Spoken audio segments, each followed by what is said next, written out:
All right, where are we at here? Whoa! All right, Reverie, Coffee and Tea House. Okay, why are you at this coffee shop? Because I want a coffee. No, it's actually my wife and my coffee shop. Again, we have a staff of her and I, mostly her. I work the corporate job. I was going to actually razzle dazzle, make a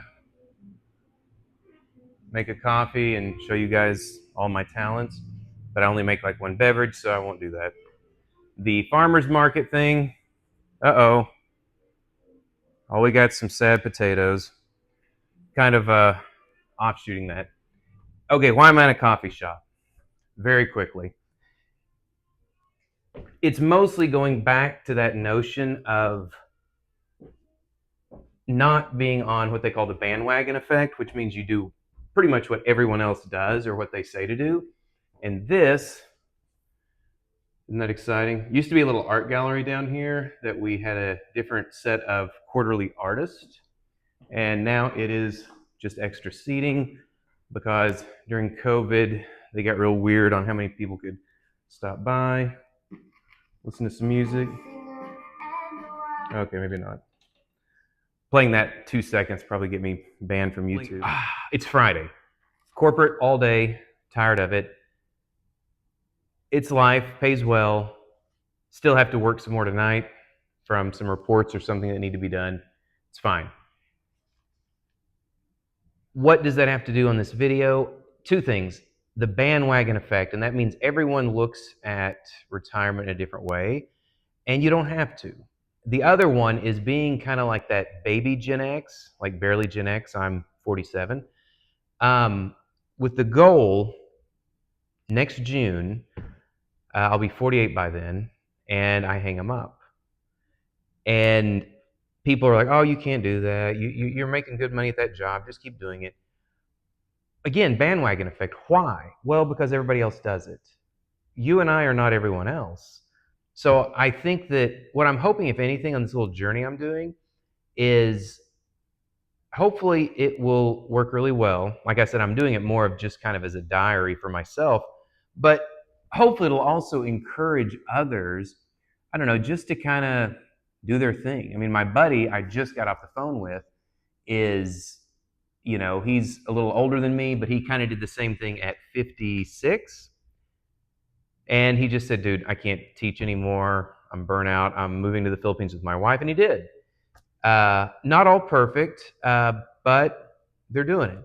My other buddy got canned from same corporate job that I'm in currently, and he had been there 20, almost 29 years. And now he's like, it's the best thing that happened to me. He got a nice severance package, moved into an RV, and now he's looking at got a much less stress-free job, and he's looking to potentially, now that his kid's out of the house, move to Florida, I think. Still going to live in an RV, he said, but mix it up. Why not? Life is too short. And if you think about it, the bandwagon effect, the only reason I mentioned the Gen X thing was because, we kind of grew up in that world without the internet, but then we adopted to the internet. And now we're all of us, we are seeing a whole new life in this AI. I've been in so many meetings and they keep pushing like, hey, can you build an AI bot? I don't even know exactly what that is. So I'm like, yeah, I think my time has come. And it was funny. I'm one of the oldest ones at 47 in the little corporate window here. And I was talking to a couple of the young up and coming ones, they're MBAs. And it's funny, I said, on this AI stuff, did you guys, any of your education, because you guys are pretty freshly out of school, and they said none of it had anything to do with AI. So we're all going to be out of date before we know it. And I don't think that's necessarily a bad thing. So back to the point at hand, I think and I hope that this will be a good lesson on, hey guys, here's this off the grid, which about 2/3 of my videos are. This is a pretty nice setup. And even if you're young, you could come up with 30, 35 grand. And again, I don't know anything about wiring, but I was able to do it. I don't know anything about drywall. That's why the drywall and stuff in the building looks kind of crappy. but at least pick up some nuggets, hopefully, and say, you know what? I don't have to buy like a goofy, gosh, this day and age, $250,000 is only going to get you a mediocre house on a 30-year mortgage at 7%. My point being is you're trapped for 30 years. I mean, think about it. You're 28. If you're lucky, and most people upgrade at that point, you'll be 58 before you even get the thing paid off. I don't know if it's worth it. So I think that's part of the, hopefully the goal of the channel. The other part is, let's see what happens. I'm going to hopefully jettison in June. There's one little stock thing that I want to, Lord willing, grab in June. Plus, that gives me a little bit more time to pay in one more full cycle in 2026 into the 401k, blah, blah, blah. And I'll walk you guys through that and say, hey, here is my assets. Here's my plan. Here's my goal. Here's what's happening. And we'll find out if it works or not.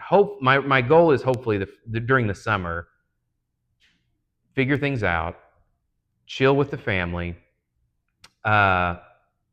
do help my wife here at the coffee shop, hopefully get a little bit more profitable, and then do the farmer's market thing. Like seriously, not like me trying to balance two worlds. And then once the summer's over, I'll step back. I'll say, hey guys, here's the pros, the cons. Here's what happened to the money. We got elections coming up. It'll be next November. Okay, is it going to go up, down? Who knows? We'll find out together. And then once we get out of the summer, okay, James, I'm definitely not going to go back to a corporate job unless it was some kind of a part-time consulting. But let's say hopefully something simple, dog shelter. Like I saw some part-time, like help feed, water, walk the dogs, like $17 an hour. That sounds more appealing. Or wouldn't really want to, but substitute teaching. I got a master's degree, so it pays still not great, but $120 a day, and you can do it basically around your schedule. Maybe I'll do that. We'll find out. Just to kind of offset some spending money. But point being, I'm encouraging myself and hopefully others just to think outside the box. Forget this bandwagon effect. Because it is weird. As soon as I tell that to people, they're like, wait a minute. How could you leave potentially 200K for uncertainty? Are you crazy? And again, maybe, but again, it's kind of like, again, I don't want to go off on the tangent anymore, but Steve Jobs' biography, I was reading it listening to it on Audible. So I guess listening to it. And again, here's a guy, I should have looked that up, 50s, wasn't very old, billionaire. Well, he had pancreatic cancer, so nothing you can do, man. Again, not trying to be bleak, but that could happen to any of us, a car wreck, anything. So I really do think there's a point, and maybe that's the philosophy undergrad in me coming out, but I do think there is a validity point for all of us. Whether I'm talking to, the younger people that I work with, and even they're like, oh my gosh, I'm going to do this for this long. And really saying, hey, is it really worth it for this cookie cutter house that looks like everybody else's? And it's a 30. If not, some of them I heard talking about a 40-year mortgage. And I'm like, wow, 40 years. So again, that is, you talk about the matrix and the rat race, it's like insane asylum. But point being, I think this journey hopefully will show, hey, if we want to open up a coffee shop, well, hey, we've been open 7 years. We're definitely not the most profitable. But again, I think that's okay. My wife enjoys it. No drive-through. Trying to encourage people to sit down, relax. Never get a coffee to go. Coffee is meant to sit down and enjoy. And really kind of that Zen type moment where, take a minute to taste your food instead of just scarf it down. So I think that that's hopefully what I'm trying to get back to, and hopefully I can share some of that with you. And if not, I guess I'll be saying, hey, this is horrible. Oh my gosh, why did I leave, such a good job at an early age? I should have stayed. Well, okay, I guess we'll find that out together too. But again, short video. It's Friday. Friday night, Montel Jordan. Anyway, stay away from the bandwagon effect. Just because everybody's doing something obviously doesn't mean you have to as well. So get some coffee, have a good weekend. Oh, one thing I was going to mention too, like my wife and I was talking, and this kind of just, I'll end here. So many of her friends, and my friends too, I mean, but just using this as an example, some of them, like her, one of her friends' husbands makes just over 200,000 a year. Not bad, right? They're living on credit cards. Yeah. Another of her friends, I think, is making like 70,000. Guess what? She lives on her credit cards. Oh, she has kids and stuff? Nope. Oh, she's married? Nope. Wait, seriously? Seriously. Another one, I think, is in the 60s. She's living on credit cards. Another one has this beautiful, like, house, and it looks so successful. She's a vice president of this company, living on credit cards. So again, not to state the obvious, but buy less shit. It's not worth it. And most of these people, it's not like, hey, we got all this junk. Oh, so you're really happy? No, we're miserable. Well, then try something different. But that really, again, goes back to the bandwagon effect. You don't have to do what everybody else does, and I actually think we shouldn't. So anyway, go support a local coffee shop, not the commercial generic ones on every corner. Have a good weekend. We'll see you soon.